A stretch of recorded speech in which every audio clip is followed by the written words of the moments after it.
Well, we work in professional services, so fundamentally all of our assets walk out of the door at 5 o'clock every night, and we have to get them to come back in, or they turn the screen off these days. So, first of all, finding talent is important. Finding talent locally is important, but then also I think it's important to look at what people now want from a career. And I think it's changed. I think people's work-life balance has changed, but also what they're looking for from an employer, from a career, has also changed. So we have to look at ourselves and think, what do we want to be? One of the things that we did in the pandemic was apply to become a B Corp.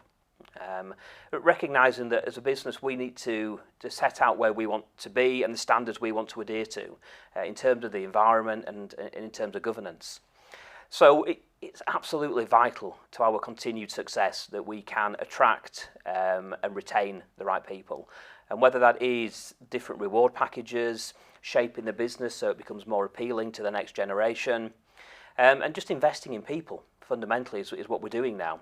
I think throughout the pandemic we've recruited over 100 people. Some of those people we've never met. I don't know how tall they are. It's a very simple thing, isn't it? And so we've gone through a challenge of recruiting people where they could come into offices and sit in studios like this to people that we've only ever seen on a screen. So how do you breed, how do you bake a culture that allows them to be included in the business?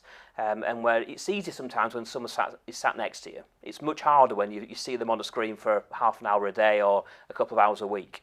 So building that culture around a successful organisation, a learning organisation, I think has really helped us throughout the pandemic. And one of the reasons we've been so successful. It's interesting you bring up culture because obviously your growth has been both organic and acquisitive. So, how much of a challenge is that when you're bringing in people from other organisations to create that shared culture, and particularly, as you say, in a world where we're doing a lot remotely and not face-to-face or seeing the whites of people's eyes? It's insanely hard, I think, if we're being honest. I think one of the biggest challenges in any fast-growing business is culture. It's easy to have a culture when you're 12 people, which we were in 2016.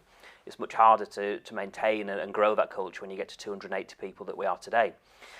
And it's even harder when you're acquiring businesses, because most of the people in there didn't choose to be acquired.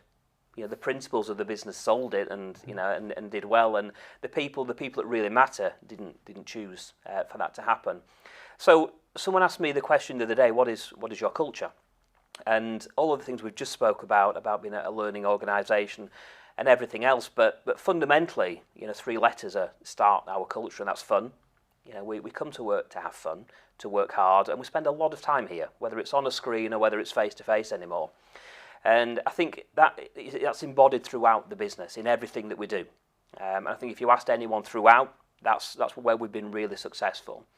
When you're recruiting people, it's easier to pass on that culture to them and for them to embrace it, because you can do it through the recruitment process. When you're acquiring, one day they're owned by someone, the next day they're owned by us, and really you just have to throw yourselves at them, whether it's the integration phase, the induction phase, and really bring them into some of the things that we're doing that performs in line with being fun. And you talked about the fact that Yorkshire and the North are these great places of educational institutions. How important is it to get that talent early in their career, to bring them up into perhaps the progeny way, for instance? I think what we have to look at, and locally there's a great seam of talent out there, but people don't always think that financial services or legal services is a career for them. So we have to go out and tell them. One of the things that we're hoping to do this summer is a summer school. So launched by our head of the academy, Sarika, who I think is talking later. We're inviting children from local schools to come in for a couple of weeks and find out about the business, find out about the profession, and see if it's something they want to do. So I think you have to just think more outside the box. I think you have to go and search for it. Everyone's keen to knock on the doors of universities, but that's not always the answer. Sometimes you've got to capture someone's sort of heart and mind a lot younger, and turn them on to the fact that they want to become a financial planner or a lawyer or a tax advisor. So you get off your backside and go and do it. And I guess we're always talked about the challenges that the North faces. The one that everyone talks about first is always transport. But actually, in terms of untapped potential, how important is the talent and the young populations in places like Bradford that we know are sort of there to potentially delivering that economic growth that you think the North can achieve? Look, I think 20 minutes on a train time difference is ridiculous. I don't think anyone really needs to worry about that. I think we need to focus on people here and not worry about, levelling up or anything else. I think we create our own opportunities, and the North always has. We need to get better at shouting about it and telling the global audience that we've got Bradford, it's got some amazing talent, we've got Leeds, we've got Manchester and various other areas, but we don't shout about it well enough, I don't believe, in what we do. In terms of how we engage that talent and how we bring it into businesses, we just have to give them the belief that Leeds is one of the fastest growing centres in the country again, as is Manchester. This is a place where you want to work, and you don't have to go and see the bright lights of London and various other places. Everything that you want to do can be done here. So again, it's sending out the message, but you go and speak to the school children, speak to the universities and do so. And I think be more positive. I think as we're always, to me anyway, it seems like we're always the poor relation to London, but we're not. Because we've got green grass out there, which is what everyone wants right now. No one wants to live in the centre of London, right? So we've got so many things on our doorstep, some things that we can be proud of. And as a community, as a region, we've got so much opportunity for growth because of that. And I think now more than ever, we can attract the talent to these regions. You've said the growth trajectory. You've gone from a team of sort of 12 upwards to, multiple offices, multiples of 12 comfortably.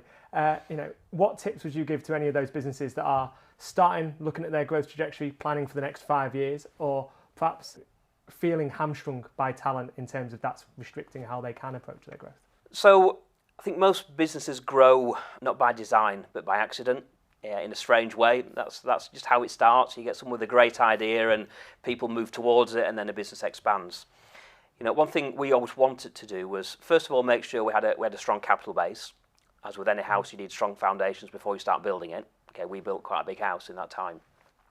But then build out the infrastructure to make sure that, and we've always looked at, even when we were smaller back then, that the business had the infrastructure to be capable of being at least twice its size. So we were always future planning.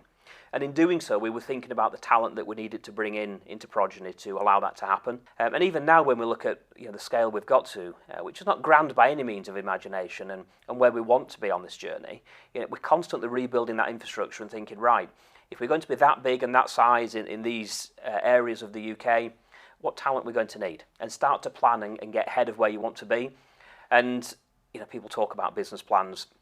I think it's hard when you're smaller because you do kind of grow by accident. So I think taking a step back, there's a lot of good mentoring programs out there as well. And that's not trying to be patronising. I think people can learn from people that have done it. And, whether it's scaled a business or sold a business or bought a business, I think go and find and talk to someone who's done it and find your one person that you get on with who can help you on that path and that journey. And going back to an earlier point, we talked on culture and on personality, and you put in fun at the front of the workplace. I guess, when you're trying to attract the next generation of talent, how do you approach that differently? Because certainly the way that they're going to learn and the way they want to learn or the companies they want to work for isn't the same as perhaps the older generations. The thing that's always frustrated me about growing businesses, or any business, is this glass ceiling. So, you take people on a career path and you get them to a certain level and it's like, I'm sorry, you've got to wait for someone to leave before you can have that promotion or something else. Well, no, frankly. It's the board's job and responsibility to grow a business. So if we're not growing it, we're not doing our jobs properly. And that's the plan, that's the goal that we've set ourselves. So we've always created that opportunity mindset that if you're good enough and you get there, you'll move on and to the next part of Progeny. And that's just a different way of thinking to most businesses. You're right, that dead man's shoes philosophy is very challenging. And as you say, you see a lot of the grey matter leaving the business because they hit that glass ceiling. So about keeping the young blood in and not losing that talent, because that feels like that's the biggest loss to the economy. I think you have to think about the talent, first of all. I think you have to think about the young people of today that don't just want one role in life.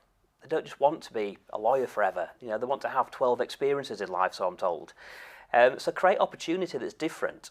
We've got people moving from compliance to marketing within the business. So to show that there are different career paths that you can take within your business, and it's not just once you're on that track, you have to stay on it forever. Otherwise, you need to leave to go and do something else. So create a multitude of different opportunities throughout the business, and then prove to people that you're growing. In a controlled fashion, in a safe way, but prove to people that you are growing to generate new opportunities at a new scale that it means that they don't have to go anywhere else.